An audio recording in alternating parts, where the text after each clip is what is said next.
هي عصاي أتوكأ عليها وأخش بها على غنمي ولي فيها مآرب أخرى. قال ألقها يا موسى فألقاها فإذا هي حية تسعى. قال خذها ولا تخف سنعيدها سيرتها الأولى. صدق الله العظيم وصدق رسوله النبي الكريم ونحن على ذلك لمن الشاهدين والشاكرين والحمد لله رب العالمین. گرامی قدر حضرات، اللہ تبارک و تعالیٰ کا بحق فضل و کرم ہوا کہ جس رب ذوالجلال نے ہم سب کو اپنے پاک گھر میں آنے کی توفیق عطا فرمائی. حضرات گرامی، انسان کی کامیابی صرف اور صرف دین نے متین میں رکھی ہے. انسان کے لیے کامیابی صرف اور صرف اسلام اور مذہب اسلام میں ہے. جس شخص نے دین اسلام کو قبول کیا اور اس پر عمل کر کے اپنی زندگی کو گزارا تو وہ شخص دنیا کی زندگی میں بھی کامیاب ہے اور آخرت کی لامحدود زندگی کے اندر بھی وہ کامیاب ہے.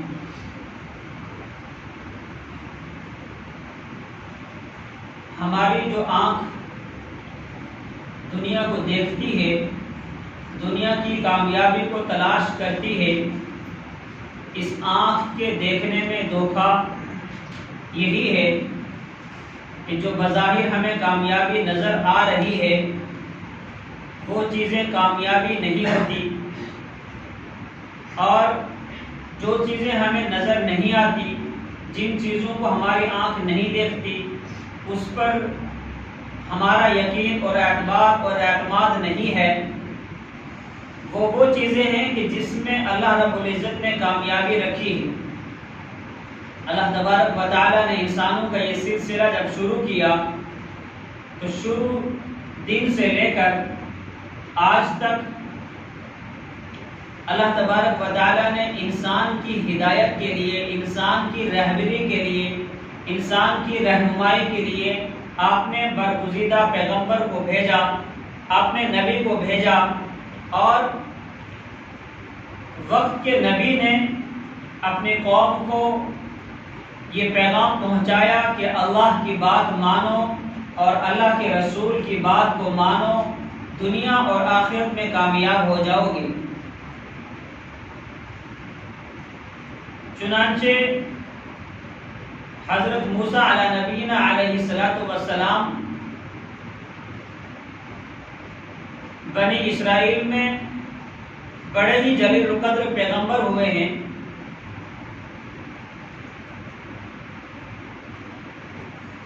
اور جس وقت موسیٰ علی نبینا علیہ السلام کی پیدائش کا وقت ہے، اس وقت بادشاہ وقت جو فرعون ہے،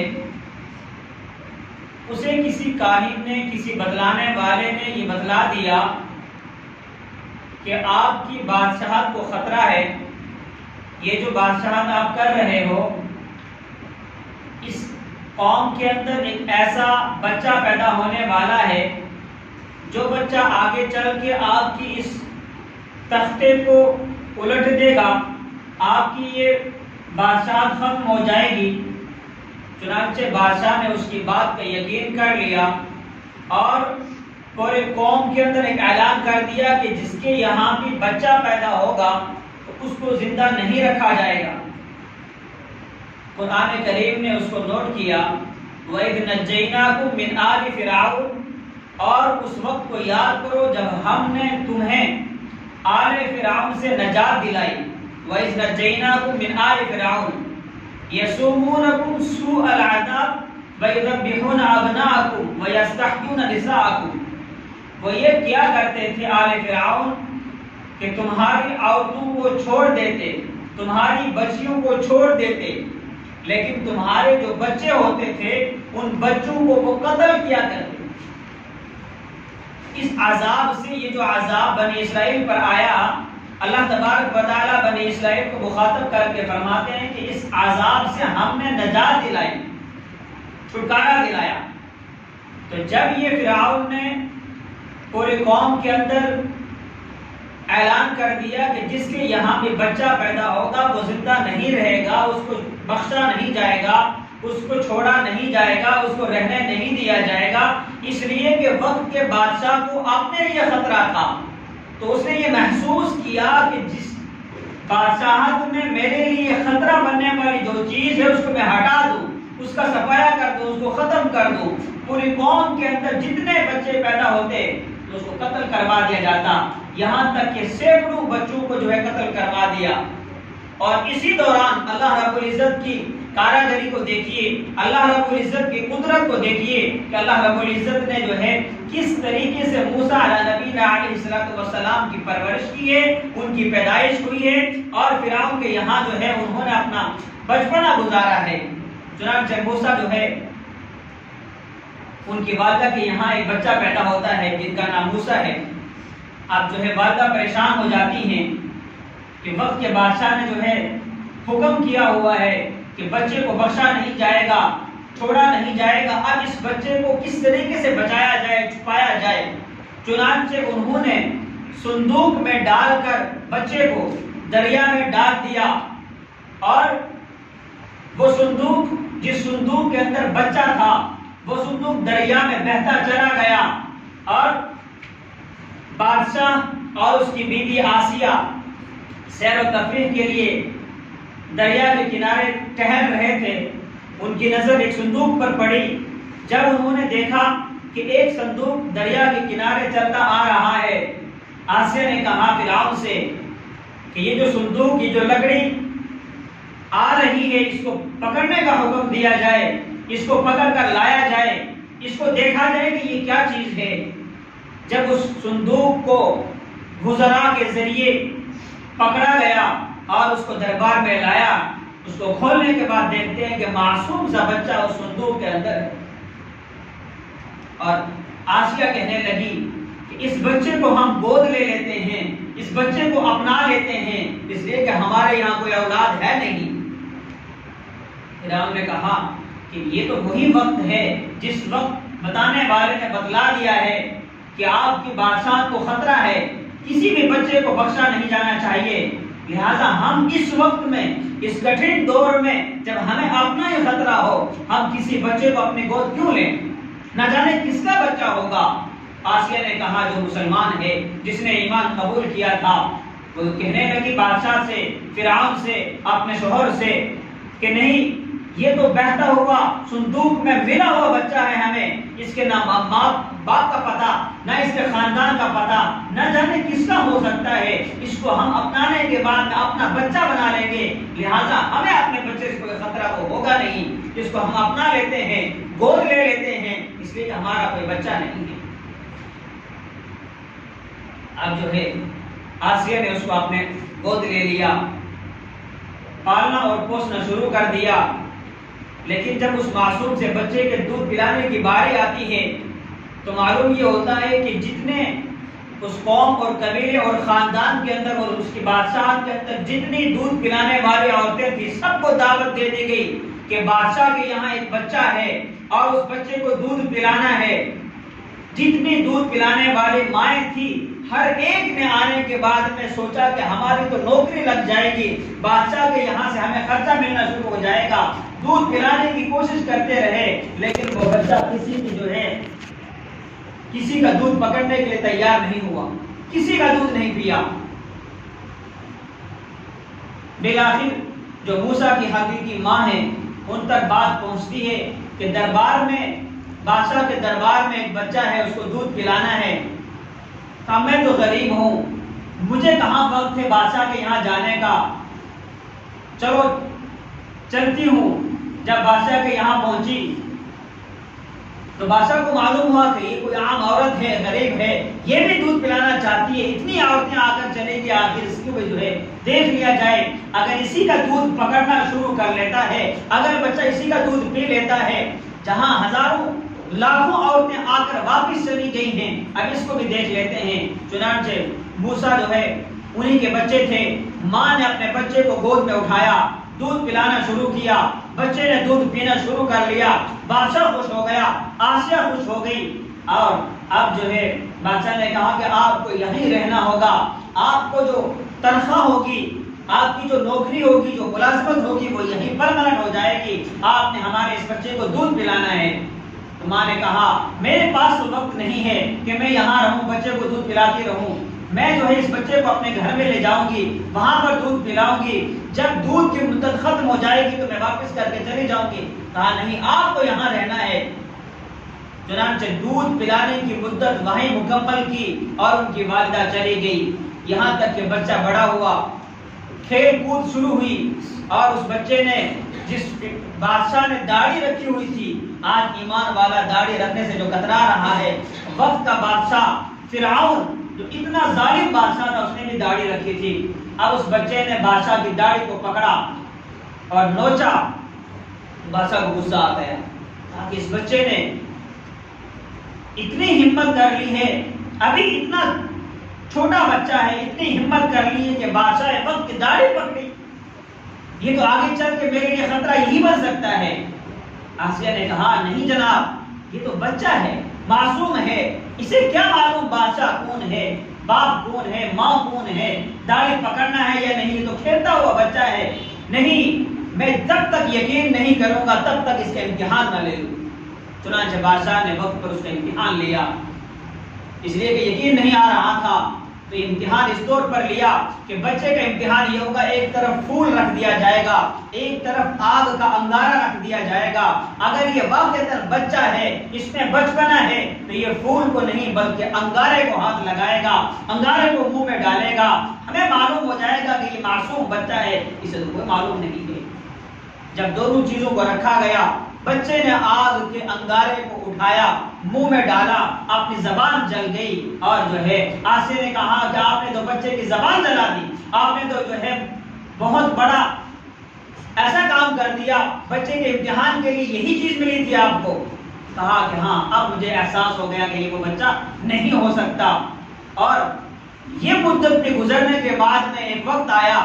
کہ یہ جوان ہو گئے، اور موسیٰ علیہ نبی علیہ السلام کے بارے میں آتا ہے کہ یہ جو ہے بہادر تھے، دلیر تھے، اور ایسے مرد مجاہد تھے کہ جب یہ جوانی کے عالم میں ہیں اور باہر دیکھا کہ دو آدمیوں کی آپس میں لڑائی ہو رہی ہے، ایک فرعون کی نسل سے ہے اور ایک موسیٰ علیہ نبی علیہ السلام کی نسل سے ہے، دونوں میں آپس میں جھگڑا ہے، اور وہاں فیصلہ کرنا ہے۔ فیصلے کرنے کے طور پر موسیٰ علیہ نبی علیہ السلام جب وہاں پہنچے، دونوں نے اپنی شکایت کی، تو جو فرعون کی نسل سے تھا اس کی غلطی تھی، اب اس کی غلطی کا ازالہ تو یوں نہیں تھا کہ اس کو بالکل مار ہی دیا جاتا، لیکن اس کی تربیت کے لیے، اس کو سمجھانے کے لیے ایک غصہ اس کو مارا ہے، لیکن ایک کے لگتے ہی وہ مر گیا۔ اب وہ غصہ بھی ایسا تھا، ایک مکہ بھی ایسا تھا، جب ایک مارا تو وہ ختم ہو گیا۔ اس وقت رہتے فرعون کے گھر میں تھے، پرورش یہاں پائی تھی، دودھ کے زمانے سے لے کر اپنے بچپنے تک یہاں جو ہے اپنا وقت گزارا تھا۔ اب جب یہ معلوم ہوا کہ یہ جو ہلاک ہوا یہ شخص فرعون کی نسل سے ہے، اب میں اگر گھر میں واپس جاتا ہوں تو فرعون مجھے نہیں چھوڑے گا، واپس نہیں آئے۔ آگے چل کے انہیں جو ہے بادشاہت، اس بادشاہ کو جو ہے جو خطرہ تھا وہ ہونا ہی تھا، اس لیے کہ ہمیں جو کامیابی اپنی آنکھ سے نظر آتی ہے وہ در حقیقت کامیابی نہیں ہوتی۔ کامیابی وہ ہے کہ اللہ تبارک و تعالیٰ نے جس دین کو، جس مذہب کو اللہ نے پسند کیا انسانوں کے لیے، اسی مذہب کو ماننے میں، اسی پر یقین رکھنے میں کامیابی ہے۔ اب وقت کے بادشاہ نے اپنے خطرے کو ہٹانے کے لیے، اپنے خطرے کو ٹالنے کے لیے کتنی انتھک کوشش بھی کی، لیکن وہ خطرہ ٹلا نہیں۔ موسیٰ نبی علیہ السلام کو نبوت مل جاتی ہے، اور اس کے بعد اللہ کا حکم ہوتا ہے کہ آپ فرعون کے پاس جائیں، فرعون کو دعوت حق دیں۔ اب جب فرعون کو دعوت حق دینے لگے تو بات یہ چلی کہ یہ موسیٰ علیہ نبینا علیہ السلام جس بات کو پہنچاتے ہیں یہ غلط ہے اور یہ جادوگر ہیں، یہ ساحر ہیں، لہذا ان سے جادوگروں کا مقابلہ کر لیا جائے گا، ان سے ساحرین کا مقابلہ کر دیا جائے گا۔ اور فرعون نے، بادشاہ وقت نے موسیٰ علیہ نبینا علیہ السلام کے مقابلے کے لیے اپنے اس وقت میں، اس بادشاہت میں جتنے ساحر تھے، جتنے جادوگر تھے، تمام کو بلا لیا، کہا کہ یہ شخص جادوگر ہے، اس لیے کہ جس معجزے کو موسیٰ علیہ نبینا علیہ السلام نے پیش کیا، فرعون نے کہا یہ تو سحر ہے، یہ تو جادو ہے، اس کا تو مقابلہ جادوگروں سے ہوگا، جب یہ ہار جائیں گے تو یہ بس کر دیں گے، یہ پیغام کو پہنچائیں گے نہیں۔ جب معجزے کو ٹھکرایا اور تمام ساحرین کو بلا لیا، بلانے کے بعد میں کہا کہ اب مقابلہ ہوگا۔ موسیٰ علیہ نبینا علیہ السلام کے پاس یہ جو عصا ہے یہ ان کے ہاتھ میں ہے، کوئی جو ہے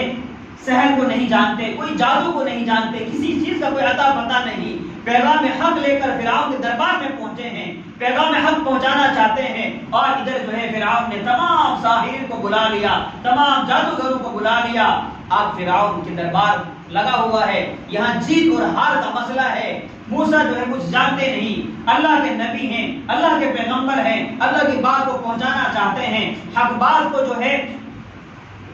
پیغام کو پہنچانا چاہتے ہیں، اس دربار میں حق بات کس طریقے سے پہنچ جائے گی۔ اب جب ساحرین جمع ہوئے تو ان سے کہا کہ آپ جو ہے اپنا کرتب دکھلائیں، اپنی چیزوں کو بتلائیں کہ آپ کے پاس کیا کیا سحر ہے، کیا کیا جادوگری ہے، بتلانا شروع کریں۔ اس لیے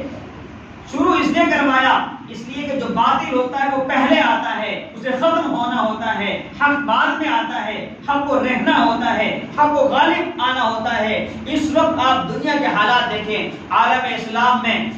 ایمان والے جہاں بھی پریشان ہیں، یہ پریشانیاں صرف اور صرف اس وجہ سے ہیں کہ ہمارے اعمال خراب ہیں، لیکن حقیقت یہ ہے کہ یہ جو باطل اڑ رہا ہے، یہ جو باطل اسلام کے پیچھے لگا ہوا ہے، یہ جو باطل طاقتوں نے تمام تر محنتیں اسلام کو ختم کرنے کے لیے لگائی ہوئی ہیں، آخر اس باطل کو ختم ہونا ہے، اسلام کو غالب ہونا ہے، اسلام کو جو ہے ہمیشہ کے لیے قائم اور دائم رہنا ہے۔ یہ بات آپ اپنے ذہن میں رکھیں، آپ جو ہے مایوس نہ ہو کہ ہم تو اسلام کو مانتے ہیں اور پھر ہمارا مذہب ٹارچر کیا جا رہا ہے، ہمارے مذہب کو بدنام کیا جا رہا ہے، پوری دنیا کے حالات ایسے بنے ہوئے ہیں، آپ جو ہے مایوس نہ ہو۔ اللہ تبارک و تعالی جو ہے ایمان والوں کے ساتھ ہے، اللہ کے مدد اور نصرت ایمان والوں کے ساتھ ہے، پہلے سے رہی ہے، ابھی بھی ہے، قیامت تک رہے گی، صرف ایمان والوں کے ساتھ۔ اور باطل جو للکارتا ہے، باطل جو آتا ہے وہ ہمیشہ ختم ہونے کے لیے آتا ہے۔ جب تمام ساحرین نے اپنی رسیوں کو ڈالا وہ سانپ بن گئے، اللہ تبارک و تعالی نے حکم دیا، اے موسیٰ آپ کے ہاتھ میں کیا ہے؟ وَمَا تِلْكَ بِيَمِينِكَ يَا موسیٰ، یہ دائیں ہاتھ میں آپ کے پاس کیا ہے؟ دیکھیں وہ تو بظاہر نبی جو ہیں دیکھتے ہیں کہ تمام رسیاں ڈالنے کے بعد سانپ بن گئے، اب یہ تو ساحر ہیں، ان کا تو زہر چل رہا ہے، اب اس کا حل کیا ہوگا، اس کا مقابلہ کیسے ہوگا؟ جب وہ سوچ میں تھے اللہ نے فرمایا کہ آپ کے ہاتھ میں یہ کیا ہے؟ وَمَا تِلْكَ بِيَمِينِكَ يَا موسیٰ، اے موسیٰ آپ کے ہاتھ میں کیا ہے؟ موسیٰ علیہ السلام فرماتے ہیں قَالَ هِيَ عَصَايَ، یہ تو عصا ہے۔ کیا کرتا ہوں اس عصا کو؟ أَتَوَكَّأُ عَلَيْهَا، اس کو میں ٹیکتا ہوں، ٹیک لگاتا ہوں، وَأَحُشُّ بِهَا عَلَى غَنَمِي، اور جب میں اپنی بکریوں کو لے کر جاتا ہوں تو پیڑ پر یہ عصا مارتا ہوں، پتے جھڑتے ہیں، بکریاں پتے کھاتی ہیں، یہ کام ہے اس کے۔ وَلِيَ فِيهَا مَآرِبُ أُخْرَى، اس کے علاوہ دیگر اور بھی کچھ ایسے کام ہیں جو میری ضرورت اس عصا سے پوری ہوتی ہے۔ یہ جو عصا ہے، یہ عصا سنت ہے ہاتھ میں رکھنا، عصا ہاتھ میں رکھنا یہ سنت ہے، ایسا نہیں کہ بھائی جس شخص نے عصا رکھا ہو ہم یوں کہیں گے تو بوڑھا ہو گیا، اس نے تو اپنے ہاتھ میں لاٹھی لے لی۔ یہ لاٹھی کا لینا سنت ہے، اس کی کتنی ضرورت ہے، کہاں یہ کام آتا ہے۔ آج کے وقت میں بھی، آج کے دور میں بھی اگر اس سنت کو انسان جو ہے صرف ایک سنت عصا لاٹھی ہاتھ میں رکھنا کتنی کارگر ثابت ہوتی ہے، کتنی جو ہے صحیح ثابت ہوتی ہے، آپ اس کا اندازہ نہیں لگا سکتے۔ سنت ہے وہ کیسی بھی ہو۔ صحابہ کرام کے دور میں جب جنگیں ہوتی تھی اور باطل اتنی تعداد میں ہوا کرتے تھے کہ صحابہ چند ہیں اور جو ہے کفار و مشرکین تعداد میں بہت زیادہ ہوتے تھے، لیکن ان کو ڈر کس چیز کا ہوا کرتا تھا؟ تاریخ گواہ ہے کہ ایک مرتبہ صحابہ کرام مسواک کر رہے ہیں، مسواک کرنا سنت ہے، اب کفار و مشرکین کی طرف سے کسی ایک کو بھیجا گیا کہ آپ جا کر دیکھیں کہ اس لشکر کے اندر تعداد کتنی ہے، ان کے پاس ساز و سامان کتنا ہے، وہ تیاری کیا کر رہے ہیں۔ جب وہ دیکھنے والے شخص نے دیکھا کہ وہ تو سارے کے سارے لگے ہوئے ہیں دانت کس میں، اس نے جا کر یہ کہا کہ جناب وہ تو اتنے بھوکے ہیں کہ اپنے دانت تیز کر رہے ہیں، ہمیں کھا جائیں گے، ڈر گئے اور واقعہ وہ ڈر کر جو ہے بھاگ گئے۔ ایک سنت کی وجہ سے کتنا اثر پڑا، وہ سنت پر عمل کر رہے تھے کہ بھائی دانت کو گھسنا، مسواک کرنا یہ سنت ہے، تو سنت پر عمل کر رہے تھے تو اس کا اثر کیسا ہوا۔ تو یہ تمام جتنی بھی سنتیں، ہر ایک سنت کا ایک اثر ہوتا ہے، تو لاٹھی کا رکھنا یہ سنت ہے۔ آج بھی اگر ایمان والا اپنے ہاتھ میں لاٹھی رکھ کر چلتا ہے تو وہ اس کو جو ہے کام آتی ہے، سنت پر عمل کرنا ہوتا ہے۔ تو موسیٰ علیہ السلام نے فرمایا ہے کہ میری لاٹھی ہے، میں اس کو ٹیکتا ہوں، بکریوں کے لیے پتے جھاڑتا ہوں، دیگر بھی کام ہے، اس کو جو ہے پھینک دو۔ قال القیها یا موسیٰ، اے موسیٰ اس کو پھینک دو۔ اب بظاہر کیا نظر آ رہا ہے؟ لاٹھی ہے، اس کو پھینکنے سے کیا ہوگا؟ جہاں ہزاروں لاکھوں کی تعداد میں ساحرین نے اپنی رسیوں کو ڈالا، بڑے بڑے اژدہا بن گئے، سانپ بن گئے، یہاں ساحرین کا مقابلہ کرنا ہے، جادوگروں کا مقابلہ کرنا ہے، تو ایک لاٹھی اس کو ڈالنے سے کیا ہوگا؟ ایسا بھی تو نہیں کہ ایک لاٹھی سے تمام سانپ کو مار دیا جائے گا، ایسا بھی نہیں، اس کے ڈالنے سے کیا ہوگا؟ یہی ہتھیار ہے جس کو ٹیک لگانا ہے۔ تو انسان انسانیت کے ناطے سوچتا ہے کہ اتنے بڑے سانپ، اتنا مقابلہ، بھاگنا ہی بہتر ہے، ہمارے پاس تو کچھ بھی نہیں، لیکن فرمایا جو آپ کے ہاتھ میں اس کو ڈال دو۔ جس لاٹھی کو میں نے آپ کے استعمال کے لیے دیا، آپ نے اس کو ٹیکنے کے لیے، بکریوں کے پتے کے لیے، دوسرے کاموں کے لیے استعمال کیا، یہ ہنر، یہ طاقت ہم نے اس میں دی ہے، آپ جب اس کو ڈال دو گے ہم اس کے ہنر کو تبدیل کر دیں گے۔ قال القیها یا موسیٰ، موسیٰ اس لاٹھی کو ڈال دو، پھینک دو۔ فَأَلْقَاهَا فَإِذَا هِيَ حَيَّةٌ تَسْعَىٰ، جب موسیٰ علیہ السلام نے اس لاٹھی کو پھینکا، وہ سب سے بڑا اژدہا بن گیا۔ موسیٰ علیہ السلام بھی چونک گئے، لاٹھی کے ڈر سے اتنا بڑا سانپ بن گیا کہ جو ساحرین، جادوگروں کے سانپ بڑے بڑے تھے وہ ایک ہی لقمے میں اس کے اندر ہو گئے۔ اس بڑے اژدہا نے، اس بڑے سانپ نے تمام کو نگل لیا۔ اب جتنے ساحرین تھے، جادوگر تھے، وہ اپنے دانتوں میں انگلی رکھ کر خاموش ہو گئے کہ ہمارا تو جادو ختم ہو گیا، سحر ختم ہو گیا۔ یہ کون سا طریقہ، یہ کون سی جو ہے کاراگری ہے، یہ کون سا سحر ہے، کون سا جو ہے جادوگری ہے؟ اسی وقت میں فرعون کے سامنے کہا کہ ہم ایمان لاتے ہیں موسیٰ پر، ہارون پر اور اس کے رب پر ایمان لاتے ہیں۔ تمام نے ایمان قبول کر لیا۔ اور یہاں موسیٰ علیہ السلام تو اس لیے پریشان تھے کہ اتنا بڑا اژدہا بن گیا کہ تمام کو نگل لیا، اور وہ بھی ایک لقمے میں، ایک ہی مرتبہ، ایک ہی جھٹکے میں، الگ الگ نہیں، کسی کو جو ہے چھوڑا نہیں۔ فرمایا قال خذها، اس کو پکڑو۔ اب دیکھیے حکم ہو رہا ہے، پہلے ڈالنے کا حکم تھا، اب اس کے پکڑنے کا حکم ہے۔ قال خذها ولا تخف، اے موسیٰ اس کو پکڑو، مت ڈرو۔ یہ جو آپ کے ہاتھ میں لاٹھی تھی، یہ تب تک ہم نے بنائی لاٹھی رہی، جب ہم نے ہمارا حکم ہوا کہ ڈالو، ہم اس کو جو چاہیں گے بنا دیں گے، جب آپ نے ڈالا تو ہم نے سانپ بنا دیا۔ لیکن اب یہ نہیں کہ آپ کے ہاتھ لگانے کو آپ ڈر رہے ہو، نہیں، ولا تخف، ڈرو مت، یہ اتنا بڑا اژدہا نہیں ہے، یہ اتنا بڑا سانپ نہیں ہے، اس لیے کہ حکم ہمارا چلتا ہے، جو ہم چاہیں بنا دیتے ہیں۔ قال خذها ولا تخف، اس کو پکڑو، ڈرو مت۔ سنعيدها سيرتها الاولى، جب آپ ہاتھ لگائیں گے، پکڑنا جائیں گے، اتنا بڑا یہ سانپ نہیں کہ آپ ڈریں گے کہ میں پکڑوں کیسے، نہیں، یہ پھر دوبارہ وہی لاٹھی بن جائے گی۔ سنعيدها سيرتها الاولى، جس طریقے سے پہلے آپ کے ہاتھ میں یہ لاٹھی تھی ویسے ہی بن جائے گی، اس لیے کہ یہاں تو قصہ ختم ہو گیا، آپ جیت گئے، باقی ہار گئے، ساحرین نے ایمان قبول کر لیا، فرعون کو پیغام حق پہنچ گیا۔ حضرات گرامی، یہ ہماری آنکھ سے نظر آنے والی جو کامیابی ہے، اس کامیابی کے اندر یہی دھوکہ ہے کہ ہم دن رات ایک محنت میں لگے ہوئے ہیں ہم اپنی زندگی کو کامیاب کیسے بنائیں، تو جس اسباب کو ہم اختیار کرتے ہیں یہ پوری دنیا دارالاسباب ہے، ہمیں سبب کو اختیار کرنا ہے بطور سبب، لیکن ہمیں اس پر اعتبار اور یقین بھروسہ اتنا نہیں رکھنا ہے کہ ہم اللہ کو بھی بھول جائیں، اللہ کے نبی کو بھی بھول جائیں، نمازیں بھی چھوٹ جائیں، قرآن بھی پیچھے رہ جائے، سب کچھ ڈرا کا ڈرا رہ جائے یہاں تک کہ ہماری موت آ جائے، پھر ہمیں معلوم ہو جب ہماری حقیقت والی آنکھ کھلے کہ ہم کامیاب ہوئے کہ نہیں ہوئے۔ تو جو اسباب ہمیں نظر آتے ہیں کامیابی والے، اس میں کامیابی تب تک نہیں ہو سکتی تب تک اللہ جو کامیابی نہ دے۔ جس چیز کی کامیابی اللہ دے گی اسی میں کامیابی ہوگی۔ اگر جن اسباب کو ہم اختیار کر کے یہ سمجھ بیٹھیں گے کہ اس میں کامیابی ملے گی، یقیناً ملے گی، 100% ملے گی، اگر ہم نے دین کو چھوڑ کر سوچ کے رکھا ہوگا اور اللہ تبارک و تعالیٰ نے اس میں ناکامی رکھی ہوگی، تو ہم آخر میں چل کر انتہا میں وہاں معلوم ہوگا کہ ہم تو ناکام ہو گئے۔ سبب تو ہم نے اختیار کیا کامیابی والا، راستہ تو ناکامیابی والا، تو ناکام کیوں ہوئے؟ اس لیے کہ دین کو چھوڑ دیا۔ کامیابی ہے دین اسلام میں، دین اسلام کو اختیار کرنے میں کامیابی ہے۔ حضرات گرامی،